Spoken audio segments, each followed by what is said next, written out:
വലിയ പരീക്ഷണമാണ്. നക്ഷത്രതുല്യരായ കവികളിരിക്കുന്നൊരു വേദിയിൽ വഴിതെറ്റി വന്ന ഒരു ഉൽക്കാശില മാത്രമാണ് ഞാൻ. എല്ലാ നക്ഷത്രങ്ങൾക്കും പ്രകാശം പരത്തുന്ന, പ്രകാശം നൽകുന്ന മുത്തുനബിയെപ്പറ്റി കവിത അവതരിപ്പിക്കുക എന്നുള്ളത് അതിലും വലിയ ഒരു പരീക്ഷണമാണ്. ആദരണീയനായ സച്ചിദാനന്ദ് മാഷ്, വീരാൻകുട്ടി മാഷ്, രാമനുണ്ണി സാർ എല്ലാം ഇരിക്കുന്നൊരു വേദിയിൽ നിങ്ങളുടെ മുന്നിൽ നിൽക്കാൻ പറ്റിയതിലുള്ള സന്തോഷം ഞാൻ ആദ്യമേ പങ്കുവെക്കുന്നു. മീമിൻ്റെ പുരസ്കാരം ഏറ്റുവാങ്ങുന്ന സച്ചിദാനന്ദ് മാഷിന് ഞാൻ എൻ്റെ അഭിനന്ദനങ്ങൾ അറിയിക്കുകയും ചെയ്യുന്നു.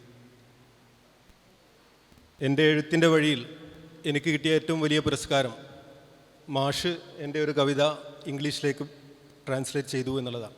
ഭാഷാ നിരോധനം എന്നുള്ള കവിത. സച്ചിദാനന്ദ മാഷ് ഞങ്ങൾ തമ്മിൽ അറിയുകയോ കാണുകയോ സംസാരിക്കുകയോ ഒന്നും ചെയ്തിട്ടില്ല. മാഷ് അതെടുത്തു പരിഭാഷപ്പെടുത്തി എന്നുള്ളത് കവിതയിൽ നിൽക്കാൻ വലിയൊരു ഊർജം തന്ന കാര്യമായിരുന്നു. ആ കവിതയെ ലോകമെങ്ങും എത്തിക്കാനും അതുകൊണ്ടായി. 3 വർഷത്തിന് ശേഷം അതിനുള്ള നന്ദിയും കടപ്പാടുകൂടി ഞാൻ ഈ വേദിയിൽ വെച്ച് മാഷിനെ അറിയിക്കുന്നു. സന്തോഷം. മീം മുഹമ്മദിൻ്റെ സല്ലല്ലാഹു അലൈഹി വസല്ലം മീമാണ്. മദീനയുടെ, മദ്ഹിൻ്റെ, മുഹബത്തിൻ്റെ ഒക്കെ മീമാണ്. വിശ്വാസിയെ സംബന്ധിച്ച് മദീനയിലേക്ക് അണയുക എന്നുള്ളതാണ് അവൻ്റെ ഏറ്റവും വലിയ ഒരു സ്വപ്നം. അത് പക്ഷേ എല്ലാവർക്കും സാധിക്കുന്ന കാര്യമല്ല. മക്കയിലേക്കെത്താൻ ഇബ്രാഹിം അലൈഹിസ്സലാമിൻ്റെ വിളി കിട്ടണം എന്നാണ് വിശ്വാസികൾ വിശ്വസിക്കുന്നത്. മദീനയിലേക്ക് അതുപോലെ മുത്തുനബിയുടെ വിളി കിട്ടുന്നവർക്ക് മാത്രമാണ് എത്താൻ കഴിയുന്നത്. സ്വപ്നത്തിലെങ്കിലും മുത്തുനബിയുടെ അടുത്തെത്താനുള്ള ആഗ്രഹവുമായിട്ടാണ് ഓരോ വിശ്വാസിയും ഓരോ നിമിഷവും കഴിഞ്ഞുകൂടുന്നത്.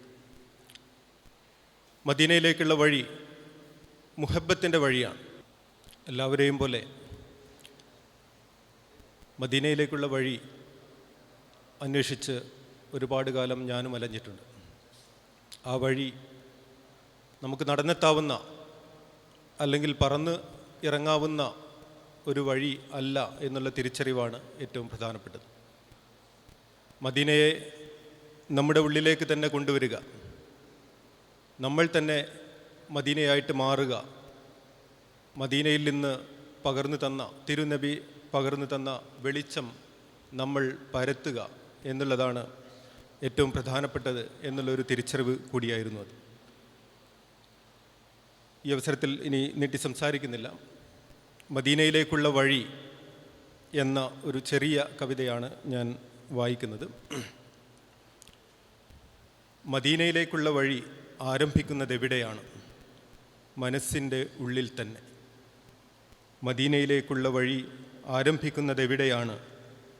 മനസ്സിൻ്റെ ഉള്ളിൽ തന്നെ. അനുരാഗം കൊണ്ട് പാത വെട്ടണം, ആഗ്രഹങ്ങൾ കൊണ്ട് പാലമിടണം, മദ്ഹ് കൊണ്ട് മഞ്ചലൊരുക്കണം, മഹിതരെ കണ്ട് കരം പിടിക്കണം, മുഹബത്ത് കൊണ്ട് ഭാണ്ഡം കെട്ടണം, മുഹമ്മദി എന്ന് ഉള്ളം നിറയ്ക്കണം, സ്വലാത്തുകൾ കൊണ്ട് ചൂട്ടുകെട്ടണം, സ്വഹാബത്തിൻ്റെ കാൽപ്പാട് തുടരണം, മരുത്തിയിൽ ഖൽബ് വേവണം, മണൽക്കുന്നുപോൽ ചുട്ടുപഴുക്കണം, ദേഹമോഹങ്ങൾ വെടിയണം, ദാഹമാലുള്ളം പിടയണം. മദീനയിലേക്കുള്ള വഴി അവസാനിക്കുന്നത് എവിടെയാണ്? മനസ്സിൻ്റെ ഉള്ളിൽ തന്നെ. മദീനയിലേക്കുള്ള വഴി അവസാനിക്കുന്നത് എവിടെയാണ്? മനസ്സിൻ്റെ ഉള്ളിൽ തന്നെ. മുഹബത്തുമായി മദീന ഒരുപാട് നാൾ സ്വപ്നം കണ്ട് മദീനയിൽ ചെന്നിറങ്ങുമ്പോഴുള്ള ഒരനുഭൂതി, അതവിടെ പോയ എല്ലാവരും അനുഭവിച്ചിട്ടുള്ള കാര്യമായിരിക്കും. ആ മണ്ണിലേക്ക് ഇറങ്ങുമ്പോൾ ഉടലാകെ കോരിത്തരിച്ചു പോകുന്ന ഒരനുഭൂതി, ഇറങ്ങാൻ പേടിയാകുന്ന ഒരനുഭൂതി. അവിടെ ചെല്ലുമ്പോൾ ആ പച്ചക്കുബയിലേക്ക് മണിക്കൂറുകളോളം നോക്കി നിൽക്കുമ്പോൾ കിട്ടുന്ന ഒരു നിർവൃതി. മദീനയിൽ എന്നെ ഏറ്റവും കൂടുതൽ ആകർഷിച്ചത് മദീനയിലെ പ്രാവുകളായിരുന്നു. മീമിൻ്റെ 2-ാം ലക്കത്തിൽ മദീനയിലെ പ്രാവുകൾ എന്നുള്ള കവിതയായിരുന്നു ഞാൻ അവതരിപ്പിച്ചിരുന്നത്. ആ കവിത കൂടി ഒന്ന് വായിച്ച് ഞാൻ അവസാനിപ്പിക്കാം. മദീനയിലെ പ്രാവുകൾ. പ്രവാചകൻ എറിഞ്ഞുകൊടുത്ത ഗോതമ്പ് മണികൾ തേടി മദീനയിൽ പറന്നിറങ്ങുന്നുണ്ട് ഇപ്പോഴും പരകോടി പ്രാവുകൾ. പല നിറങ്ങൾ, ദേശങ്ങൾ, ഭാഷകൾ. ആരാണവയെ മദീനയിലേക്ക് പിടിച്ചു വലിക്കുന്നത്? 5 നേരവും ആരാണവയെ കൂട് തുറന്നു വിടുന്നത്? പാപഭാരവും സങ്കടക്കണ്ണീരും മദീനയിൽ ഇറക്കി വെച്ച് അവ ചിറകടിച്ചു പറക്കും. മദീനയുടെ കുളിരിൽ മുഖമമർത്തിക്കരയും.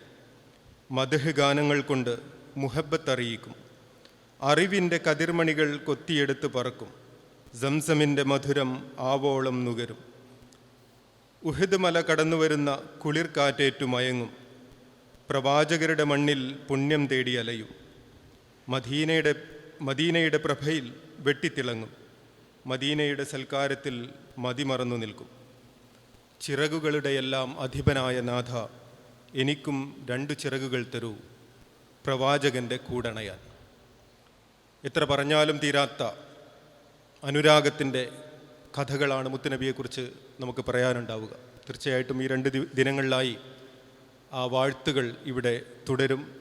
ഈ മീമിന് എല്ലാവിധ ആശംസകളും നേരുന്നു. സുഹൃത്ത് ഫൈസൽ ഹസനി രണ്ടത്താണിയുടെ ഉംറ ഒരു അനുരാഗിയുടെ തീർത്ഥാടനം എന്നുള്ള പുസ്തകത്തിൻ്റെ ഏറ്റവും അവസാനം പറയുന്ന ഒരു വാചകം മാത്രം പറഞ്ഞുകൊണ്ട് ഞാൻ അവസാനിപ്പിക്കാം. അതിങ്ങനെയാണ്: ഏറ്റവും ഇഷ്ടം ആരോടാണ്? മുത്തുനബിയോട്. അത് കഴിഞ്ഞാലോ? അത് കഴിയുന്നില്ലല്ലോ.